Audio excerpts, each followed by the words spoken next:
Le 6 septembre 2022, je me suis marié! Donc juste avant de vous partager tout simplement comment on organise un mariage avec 26 points clés pour que ça soit un succès, je vous invite à cliquer sur le bouton s'abonner juste en dessous pour rejoindre plusieurs dizaines de milliers d'entrepreneurs à succès abonnés à la chaîne YouTube.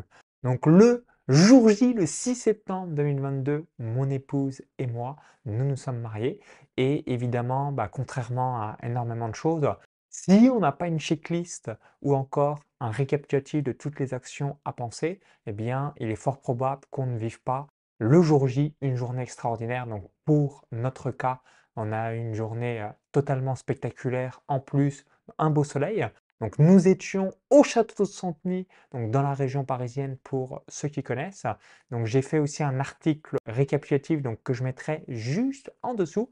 Comme ça, vous allez avoir tous les points clés, mais je voulais revenir dans cette vidéo. Donc, premier point clé lorsque l'on souhaite se marier, la bague de fiançailles, les alliances plus les écrins. Première étape, demander en fiançailles sa chérie, donc sa future femme, pour ensuite réaliser la cérémonie le jour J. Ensuite, le point clé numéro 2, le type de cérémonie. Donc, est-ce que c'est un mariage à la mairie, à l'église, est-ce que c'est laïque, etc. Donc, réfléchir tout simplement le type de cérémonie. Ensuite, point clé numéro 3, le ou la wedding planner. Donc là, c'est la personne qui va s'occuper de l'intégralité du mariage. Donc de manière générale, c'est 15% du montant du mariage, donc il y a un montant fixe. Et si ça dépasse ce montant fixe, c'est 15% du montant total du mariage. Donc nous, c'est ce qu'on a réalisé. On a pris une wedding planner parce qu'on avait numéro 1, pas le temps, et numéro 2, c'est toutes les subtilités que je vous évoque qui ont été déléguées pour qu'on puisse vivre le jour J une merveilleuse journée et pas avoir 150 000 trucs à penser dans notre esprit. Point clé numéro 4, le lieu. Donc est-ce que c'est un château? Est-ce que c'est un domaine? Est-ce que c'est un autre type de réception? Donc dans quel lieu souhaitez-vous vous marier? Point clé numéro 5, les frais de notaire, contrat de mariage. Donc c'est comme dans une entreprise, pour la petite anecdote, eh bien c'est important de voir l'avenir. Donc l'avenir, qu'est-ce que c'est? Ça peut être soit malheureusement un divorce, chose qu'on ne souhaite pas avoir quand on se marie évidemment. Ça peut être soit un décès, donc à travers un quelconque accident, une maladie, un cancer. Ça peut être s'il y a des enfants, qu'est-ce qui se passe, etc. Donc voir l'avenir avec toutes les options, être hyper pragmatique, vision pessimiste, vision neutre, vision optimiste. Donc, qu'est-ce qui se passe? Le contrat de mariage. Ensuite, point clé numéro 6, le choix des témoins. Donc, vous avez la possibilité d'avoir plusieurs témoins si vous le désirez, ou vous pouvez en avoir juste un. Donc, pour ma part, j'avais seulement un témoin de mon côté pour notre mariage.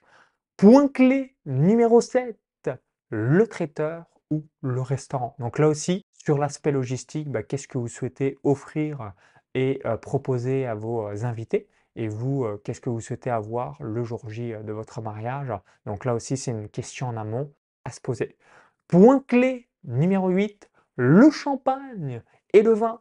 Donc pour la petite anecdote, donc on avait commandé quelques dizaines de bouteilles de champagne et de vin, que ce soit du vin blanc, du vin rouge, du vin rosé. Et aussi on avait un bar à smoothie.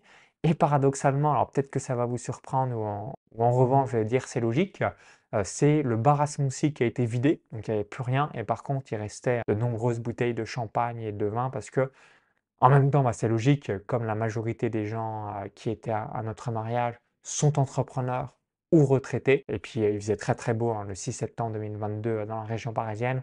Donc, du coup, on a moins envie de boire de l'alcool, évidemment. Point clé numéro 9, le wedding cake. Donc, là aussi, souvenir mémorable de votre mariage. Donc, c'est le bon moment d'avoir un bon wedding cake si vous voulez profiter tout au long de la nuit avec tous vos invités. Point clé numéro 10, les tenues. Donc, la robe, le costume, les accessoires.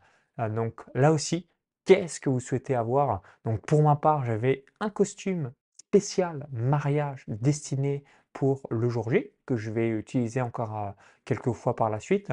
Mais c'est vital d'avoir les tenues spéciales du mariage. Donc quand on a une robe de mariée, hein, pour à la partie femme, évidemment, on ne peut pas vraiment la réutiliser par la suite, mais s'imaginer aussi qu'est-ce que l'on souhaite avoir. Point clé numéro 11, coiffure, maquillage, manicure. Donc là, ça va être surtout le jour J. Donc pour ma part, bien avoir un petit maquillage pour avoir de très très belles photos et un merveilleux film et avoir une coiffure qui vous corresponde et que vous souhaitez avoir. Donc c'est le jour J, en tout cas, nous c'est ce qu'on a fait très tôt le matin pour avoir quelque chose qui soit magnifique. Point clé numéro 12, photographe spécialisé dans les mariages. Donc, pour moi, c'est la personne qui a le plus de pression sur les épaules. Pourquoi? Parce que c'est ce qui reste d'un mariage. Finalement, dans 3 ans, dans 5 ans, dans 20 ans, dans 50 ans, qu'est-ce qu'on regarde? Les différentes photos et ce qui permet d'avoir un retour et de se remémorer des instants que l'on a vécus. Donc, photographe professionnel spécialisé dans les mariages. Point clé numéro 13, caméraman de mariage vidéaste. Dans notre côté, donc nous, ce qu'on a voulu, et ça, c'est, vous le savez, je suis sur Internet depuis le 1er février 2011, je voulais aussi avoir le vécu, le film de cette journée. Donc les photos, c'est excellent, ce qui permet de se remémorer, mais avoir un film, ça retrace aussi toutes les émotions qu'on a traversées le jour J. Donc c'est facultatif, mais si vous pouvez vous le permettre, je vous recommande d'avoir un vidéaste de mariage parce que vous allez avoir un film et du coup, là aussi, vous allez pouvoir le revisionner de temps en temps. Point clé numéro 14, le DJ, donc notamment pour la soirée dansante et avoir tout qui soit animé tout au long de la journée. Donc là aussi, définir les goûts de musique que vous voulez avoir. Est-ce qu'il y a des playlist spécifique que vous souhaitez écouter le jour J. Donc, tout évoqué, un DJ va tout réaliser. Point clé numéro 15, activité du mariage. Donc là, c'est facultatif, soit vous pouvez faire appel à ce qu'on appelle un wedding game ou encore mettre en place une petite animation. Donc pour notre part, on avait un mentaliste donc, que je connais personnellement qui a fait un petit tour de magie, un petit tour de passe-passe. Ça permet de dynamiser notamment aux alentours de 17h, 17h30 d'avoir un petit moment fun pour tous les invités. Point clé numéro 16, le feu d'artifice. Donc évidemment, vous en doutez, c'est facultatif. Donc nous, on a voulu mettre un feu d'artifice pour vraiment célébrer cette journée. Donc tous les invités ont été illuminés. Et nous, on a, voilà, j'ai encore les émotions comme si c'était il y a 3 minutes. Pourquoi? Parce que vous avez possibilité de faire un feu d'artifice privé et finalement, c'est pas réservé simplement à des villes ou même des manifestations ou cérémonies spécifiques.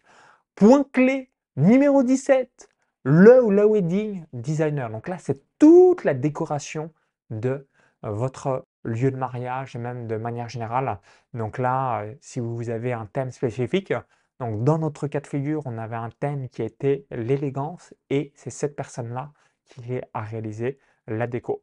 Point clé numéro 18, le fleuriste et notamment les fameux bouquets à lancer de la mariée. Donc là aussi, on a très très bien souri et c'était très très fun. Donc c'est quelque chose que j'invite à avoir. Point clé numéro 19, la voiture des mariés. Donc si vous souhaitez avoir une voiture spécifique, là aussi, vous pouvez l'inclure dans votre budget. Vous pouvez soit utiliser une voiture que vous avez ou d'une connaissance et vous la décorez. Donc c'est libre à chacun. Mais là aussi, soit vous voulez avoir une voiture spécifique ou non. Point clé numéro 20, l'hébergement, donc la chambre des mariés. Donc soit ça peut être dans le même lieu où se déroule le jour J, donc en l'occurrence le domaine ou le château, donc ce qui était notre cas pour moi Patricia. Si en revanche vous voulez avoir un autre type de chambre ou que sais-je, eh bien là aussi je vous invite à le focaliser. De manière générale, généralement les mariés dorment là où ils font le mariage parce que c'est assez simple en logistique, si c'est possible évidemment. Donc pour nous, c'était le cas.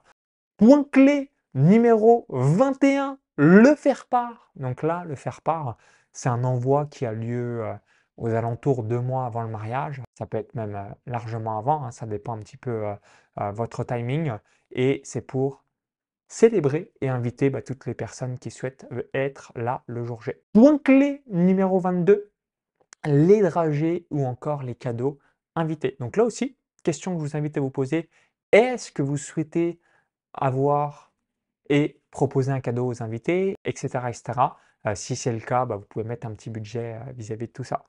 Point clé numéro 23, le livre d'or et l'urne. Donc, dans notre cas de figure, on a privilégié de mettre une urne parce qu'on n'avait pas forcément besoin d'avoir une liste des cadeaux. Vous pouvez tout simplement aussi avoir une liste des cadeaux. Les gens, voilà, offrent quelque chose s'ils le désirent, hein, c'est facultatif évidemment, libre à chacun. Et je vous invite aussi à avoir et mettre à disposition un livre d'or, comme ça vous fera des souvenirs que vous allez pouvoir relire par la suite. Point clé numéro 24, la garde d'enfants. Donc si à votre mariage, vous avez de nombreux invités qui ont des enfants en bas âge, généralement, qu'est-ce qui va se passer? Il va y avoir un brouhaha énorme. Donc là, c'est vital d'avoir quelqu'un qui garde tous les enfants. Donc pour notre mariage, moi et Patricia, le seul enfant en bas âge, c'était la fille de mon frère, donc ma nièce, Lina Rigotier. Donc il y avait tout le temps un adulte un petit peu qui s'amusait avec elle. Donc entre guillemets, comme c'est un enfant, elle attirait l'attention et du coup, c'était le silence radio. Mais si en revanche, il y avait eu 3, 5, 7, 10 enfants en bas âge, clairement, on aurait une garde d'enfants parce que sinon, ça fait un brouhaha énorme. Point clé numéro 25, le brunch du lendemain. Donc, si vous mariez en journée, voire même en soirée, vous pouvez, donc là aussi c'est facultatif, proposer le brunch du lendemain pour terminer cette célébration du mariage et ensuite les repartir dans l'après-midi avec tous vos invités. Donc à vous de voir aussi ce que vous souhaitez faire. Point clé numéro 26, l'équipe des nettoyages. Donc, comme dans un mariage, il y a énormément de plastique, de choses dans les poubelles et ce genre de choses, évidemment, pour que ce ne soit pas vous qui le nettoyez, c'est d'avoir soit l'équipe de nettoyage du domaine, du château, de l'hôtel, de l'endroit où vous étiez, et que tout soit fait sans votre présence pour que vous, quand vous réveiller le lendemain ou même pour le brunch, vous n'avez rien à penser, que vous pouvez repartir avec vos valises. Donc j'espère que ces 26 points clés vous ont plu. Donc j'ai fait un article récapitulatif par rapport à tout ça. Donc pourquoi j'ai fait ça? C'est parce que je me suis aperçu qu'il n'y avait pas vraiment de contenu très détaillé avec toutes les étapes sur quoi on doit penser lors de l'organisation de son mariage. Donc comme moi je suis quelqu'un de pratico-pratique, qui aime bien structurer et surtout mettre une clarté totale de toutes les choses que je dois penser, c'est pour ça que j'ai mis en place tout cela. Donc je vous laisse regarder tout ça tranquillement à tête reposée. Donc si vous avez apprécié la vidéo, merci par avance de cliquer sur le petit bouton like. Merci une nouvelle fois. Dites-moi dans les commentaires la date de votre mariage. Si vous êtes marié, ça serait intéressant de savoir à quel moment c'était. Pour vous remercier d'avoir visionné cette vidéo, je voulais vous offrir un cadeau. Donc ce cadeau, c'est la possibilité de recevoir mes prochains emails privés gratuitement. Donc lien dans la vidéo, i comme info en haut à droite de la vidéo, encore tout est en description juste en dessous. Vous cliquez sur ce lien, ça va vous rediriger vers une autre page. Il suffit juste de laisser votre prénom, votre adresse mail, vous allez recevoir les prochains emails, donc que ce soit développement personnel, entrepreneuriat, business en ligne, revenus passifs, expatriation ou même parfois quelques points clés de chaque être humain dans sa vie pour naturellement célébrer et réaliser une belle cérémonie. Donc à tout de suite de l'autre côté, bon mariage si vous comptez vous marier prochainement ou en revanche, je vous invite à vous remémorer de cette fabuleuse journée si vous êtes déjà marié depuis quelque temps. À très vite, vive le mariage et les mariés, bye bye.